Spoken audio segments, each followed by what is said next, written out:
तो स्टूडेंट्स, आज की इस क्लास में हम सेंटेंस के बारे में बात करेंगे। सेंटेंस क्या होते हैं, व्हाट इज सेंटेंस, सेंटेंस क्या होते हैं और इसके काइंड्स के बारे में बात करेंगे। कितने प्रकार के मुख्यतः होते हैं, मेनली कितने प्रकार के होते हैं, तो इसके बारे में आज हम बात करेंगे। सेंटेंस जो हम बात करते हैं या कुछ सुनते हैं दूसरों से, वो क्या होते हैं, सेंटेंस होते हैं। लेकिन इस सेंटेंस को हम सेंटेंस कहते क्यों हैं, ये आज हम आपको बताएंगे। सेंटेंस जो होता है, इस शब्दों का एक ग्रुप होता है, समूह होता है।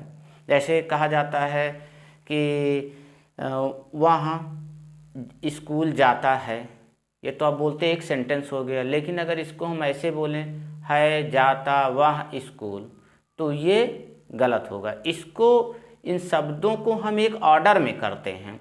जब ऑर्डर में करते हैं तो ये सेंटेंस कहलाता है। इसका एक मीनिंग निकलता है, एक अर्थ निकलता है, कंप्लीट सेंस, कंप्लीट भाव निकलता है, तो सेंटेंस कहलाता है। ठीक है, तो आइए हम डिफिनीशन के माध्यम से आपको समझाते हैं। ठीक है, सेंटेंस, सेंटेंस मीन्स वाक्य। ये sentence means A group of words that makes complete sense. देखिए, एक सेंटेंस का तात्पर्य होता है ग्रुप ऑफ वर्ड्स, शब्दों का एक समूह, मतलब शब्दों का ग्रुप हो, दैट मेक्स कंप्लीट सेंस, जो एक पूर्ण भाव बनाता हो, अर्थात जिसका पूर्ण भाव, पूरा अर्थ निकलता हो, उसका कोई मतलब निकलता हो, वो क्या होता है, सेंटेंस होता है। ठीक है, सेकंड एग्जाम इसका देखिए डिफिनीशन, आपको डिफिनीशन इसमें बताई गई है 1, 2, 3, तीनों डिफिनीशन आपको जो समझ में आए आप इसको लर्न कर लीजिएगा।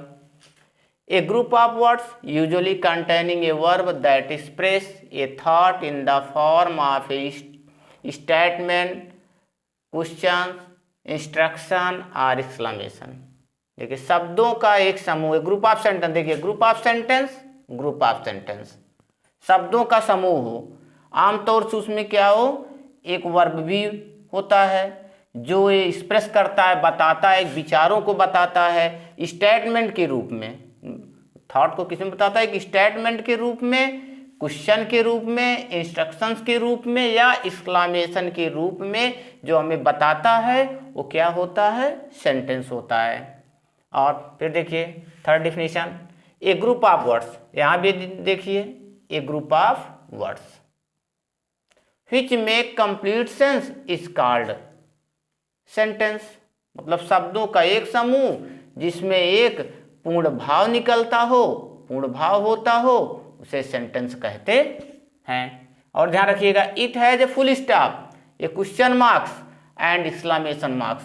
तो ये जो सेंटेंस होते हैं, इसमें जो है लास्ट में या तो फुल स्टॉप रहेंगे, या क्वेश्चन मार्क्स रहते हैं, या तो एक्सक्लेमेशन मार्क्स रहते हैं। अब देखिए एग्जाम्पल, जैसे दिस इज ए कैट। देखिए, दिस इज ए कैट, यहाँ एक बिल्ली है, इसका एक कंप्लीट सेंस निकल रहा है। अगर हम इसको ऐसे कहते, ए कैट इज दिस, तो इसका कोई अर्थ नहीं निकल रहा है। लेकिन जब इनको हम ऑर्डर में करते हैं, स्पेसिफिक ऑर्डर में कर देते हैं, तो क्या निकलता है, वो एक अर्थ निकलता है, जैसे दिस इज ए कैट। इसी तरीके से, और ये सेंटेंस आपको आगे आपको बताया जाएगा और इनके प्रकार के बारे में। और सेकंड एग्जांपल देखिए, she does not use a computer, वह कंप्यूटर यूज नहीं करती है, प्रयोग नहीं करती है। When do you go to school, तुम स्कूल कब जाते हो। तो ये देखिए आपका सिंपल सेंटेंस में है, अफर्मेटिव में, ये देखिए आपका निगेटिव में है, और ये आपका इंट्रोगेटिव में। अगर इंट्रोगेटिव में तो साइन लगा रहेगा, सिट हियर, यहाँ बैठो, oh that is excellent, may you live long. तो इस तरीके से जो आपके क्या होते हैं, सेंटेंस होते हैं। समझ में आया। तो सेंटेंस कहने वाला एक group of words, A group of words, इतना आप याद रखिएगा, शब्दों का एक समूह, शब्दों का एक समूह जिसमें एक कंप्लीट सेंस, कंप्लीट अर्थ निकलता, पूर्ण भाव निकलता हो, वो क्या होता है, सेंटेंस होता है। ठीक है,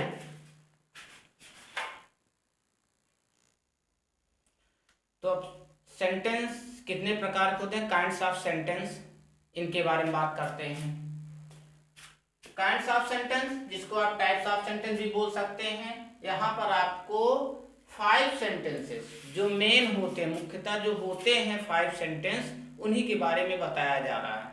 ठीक है, आइए देखिए, there are 5 mainly kinds of sentence, मतलब 5 मुख्य प्रकार के सेंटेंस होते हैं। दीज आर, फर्स्ट आपका है एसरेटिव सेंटेंस। एसरेटिव सेंटेंस क्या होते हैं? Assertive sentences are simple statement, it may be affirmative, जिसको आप पॉजिटिव बोलते हैं, एंड निगेटिव सेंटेंस। वह सेंटेंस कथन जो स्टेटमेंट हो, साधारण कथन हो, सिंपल स्टेटमेंट हो, वो अफर्मेटिव में भी हो सकते हैं और निगेटिव में भी हो सकते हैं। वो क्या कहलाते हैं? Assertive sentence. मतलब वो अफर्मेटिव में भी बोले जा सकते हैं, निगेटिव। तो असर्टिव में जो है आपका ये अफर्मेटिव, जिसको आप पॉजिटिव बोलते हैं, पॉजिटिव भी कह सकते हैं, या निगेटिव सेंटेंस, ये दोनों होते हैं। तो दोनों जो आते हैं वो असर्टिव सेंटेंस में आते हैं। आपको इसमें जरा सा भी कंफ्यूजन नहीं होना चाहिए। असर्टिव के 2 पार्ट में हो जाते हैं, अफर्मेटिव और निगेटिव। देखिए एग्जांपल में, जैसे इट इज रेनिंग, ये आपका अफर्मेटिव है, पॉजिटिव सेंटेंस। ये आप he does not play cricket, ये आपका क्या है? निगेटिव है। ठीक है, तो अफर्मेटिव और निगेटिव में अगर स्टेटमेंट आपका है कथन, तो क्या होगा? वो असर्टिव सेंटेंस होगा, सिंपल स्टेटमेंट है। फिर सेकंड आते हैं इंट्रोगेटिव सेंटेंस, प्रश्नवाचक वाक्य जो होते हैं। Sentences which ask question are called interrogative sentence, मतलब वाक्य वह जो प्रश्न पूछे जाए, आस्क क्वेश्चन, मतलब इसमें क्या पूछा जाता है? प्रश्न पूछा जाए। कोई चीज जब हम किसी से पूछते हैं, जानकारी लेते हैं, तो क्या होता है? वो क्वेश्चन होता है। हम उसको प्रश्न करते हैं, उससे पूछते हैं, तो वो इंट्रोगेटिव सेंटेंस होता है। एग्जाम्पल, जैसे व्हाट इज योर नेम, तुम्हारा क्या नाम है। यहाँ देखिए क्वेश्चन किया जा रहा है, ठीक है, क्वेश्चन मार्क्स लगे रहेंगे, तो आपका क्या हो गया? Interrogative sentence. Do you go to school, ये भी आपका क्या, तुम स्कूल जाते हो, ये भी आपका क्या है? इंट्रोगेटिव सेंटेंस है। तो जिसमें पूछा जाए कुछ, आज क्वेश्चन, प्रश्न पूछा जाता हो, वो क्या होता है? इंट्रोगेटिव सेंटेंस होते हैं। ठीक है, आगे चलिए, थर्ड, तीसरा, इंपरेटिव सेंटेंस। यार क्या सूचक है? Imperative sentence, sentences which express order, commands, advice, request etc are called imperative sentence. मतलब वो सेंटेंस जो बताते, एक्सप्रेस करते हो, क्या बताते? Express, order, command, advice, request etc, ये इंपरेटिव सेंटेंस कहलाते हैं। मतलब ऐसे सेंटेंस जिसमें ऑर्डर आता हो, सेंस में निकले ऑर्डर, कमांड, आदेश, एडवाइस, सलाह, रिक्वेस्ट, निवेदन, प्रार्थना, ऐसे सेंटेंस आते हो तो इंपरेटिव सेंटेंस होते हैं। इसकी एग्जांपल देखिए, फर्स्ट, लीव द रूम, कमरे को छोड़ दो, यहाँ लीव करने की बात, यहाँ क्या कहा जा रहा है? ऑर्डर दे रहा है। ठीक है, लीव द रूम। सेकंड में देखिए, प्लीज हेल्प मी, कृपया मेरी सहायता कीजिए, यहाँ रिक्वेस्ट किया जा रहा है। Third, let's go for walk, चलो टहलने के लिए चलते हैं, यहाँ सुझाव दिया जा रहा है, सजेशन हो गया। वर्क हार्ड, कठिन परिश्रम करो, एडवाइस दिया जा रहा, सलाह। तो ऐसे सेंटेंसेस जब आते हैं तो इंपरेटिव सेंटेंस होते हैं। और इंपरेटिव सेंटेंस में ध्यान रखिएगा कि इसमें कोई मतलब सब्जेक्ट नहीं रहता, यू इसमें छुपा रहता है। ये जब भी स्टार्ट होगा आपका हेल्पिंग वर्ब, सॉरी, ये आपका वर्ब से स्टार्ट होगा, या सर प्लीज काइंडली लगा होगा, या तो लेट्स होंगे, ऐसे सेंटेंसेस, या तो डू नॉट या डोंट लिखा रहेगा, तो आपका इंपरेटिव सेंटेंस होता है। इंट्रोगेटिव सेंटेंस में आपको बता दिया क्वेश्चन मार्क्स लगे रहते हैं, इसमें सिंपल सेंटेंस होते हैं, फुल स्टॉप रहेगा। इसमें अगर फुल स्टॉप है आपका और सब्जेक्ट भी दिए हैं, तो चाहे अफर्मेटिव हो चाहे निगेटिव हो, तो आपका असर्टिव सेंटेंस में आ गया। ठीक है, तो चीज समझ में आ गया।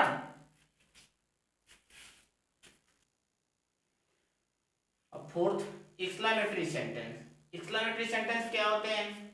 Sentences which express strong feeling और emotions as joy, sorrow, surprise etc are called exclamatory sentence.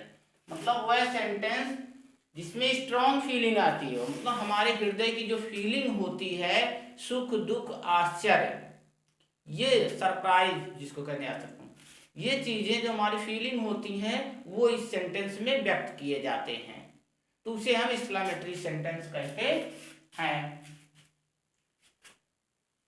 Example देखिए, जैसे how beautiful the flower is, फूल कितना सुंदर है। जब हम कोई फ्लावर देखते हैं तो हमारी फीलिंग एक होती है, अरे कितना अच्छा फूल है, कितना सुंदर फूल है, वही आ गया ना, कितना सुंदर फूल है। या कोई चीज हमें अचानक मिल जाती है तो भी खुशी होती है, जैसे hurray we have won the match, यहाँ देखिए हुर्रे आ गया ना, ये हुर्रे कब लगता है, जब हम जॉय खुशियां मना रहे, हैप्पी हो मन से, तो यहाँ हमारी जो फीलिंग है वो हैप्पीनेस की निकले, तो हम कहते हैं we have won the match, हम मैच जीत गए, हुर्रे। और यहाँ पर अगर मान लीजिए दुख की बात आता है, सारो एलस, एलस लिखा रहेगा, वी हैव रुइन्ड, हम नष्ट हो गए, बर्बाद हो गए, ऐसी चीजें हों तो वहां पर क्या होगा, एक्सक्लेमेटरी सेंटेंस, डीप फीलिंग, सुख दुख आश्चर्य, ऐसी चीजें आती हैं तो एक्सक्लेमेटरी सेंटेंस होते हैं। Sentences which express strong feeling or emotions as joy, sorrow, surprise, etc. are called exclamatory sentence. I optative sentence. Fifth, sentences which express as wish, curse, etc. are called optative sentence. Sentences जो बताता express करता है क्या, wish या कर्स, ऐसी चीजें हैं, मतलब इच्छा व्यक्त करनी हो, अभिशाप देना हो, कर्स, ये चीजें जब आती हैं तो वहां ऑप्टेटिव सेंटेंस होते हैं। ठीक है, एग्जांपल देखिए, जैसे मे यू लिव लॉन्ग, आप दीर्घायु हूं, तुम दीर्घायु हो, तो यहाँ देखिए एक्सक्लेमेशन का साइन लगा रहेगा, ये आपका मे आ गया, यहाँ कामना की जा रही है, विश किया जा रहा है, आप दीर्घायु हूं, सेंटेंस में ही निकल रहा है सेंटेंस का। Second example, may God help him, भगवान उसकी मदद करें, तो ऐसे सेंटेंस अगर आ जाते हैं तो क्या होता है, ये आपका ऑप्टेटिव सेंटेंस होता है। तो ठीक है, समझ में आया इतना। फिफ्थ, मुख्यतः आपको मेनली 5 बता दिए गए हैं। एसरेटिव सेंटेंस, इसके 2 पार्ट्स होते हैं, इसमें अफर्मेटिव जिसको पॉजिटिव कहते हैं और निगेटिव, ये दोनों सिंपल स्टेटमेंट में होते हैं, तो ये आपका असर्टिव सेंटेंस हुआ। इंट्रोगेटिव में आस्क क्वेश्चन, क्वेश्चन पूछे जाते हैं। इंपरेटिव में जो ऑर्डर कमांड एडवाइस आता है तो इंपरेटिव होता है। और आपका एक्सक्लेमेटरी है डीप फीलिंग, तो आपका एक्सक्लेमेटरी सेंटेंस। और ऑप्टेटिव सेंटेंस में विश करने के लिए आता है, या कोई ऐसी चीजें हो जो कर्स अभिशाप, ऐसी चीजों में आ जाए तो आपका ऑप्टेटिव सेंटेंस में होता है। तो समझ में आया? या समझ में आया तो चैनल को लाइक सब्सक्राइब शेयर करना ना भूले। धन्यवाद।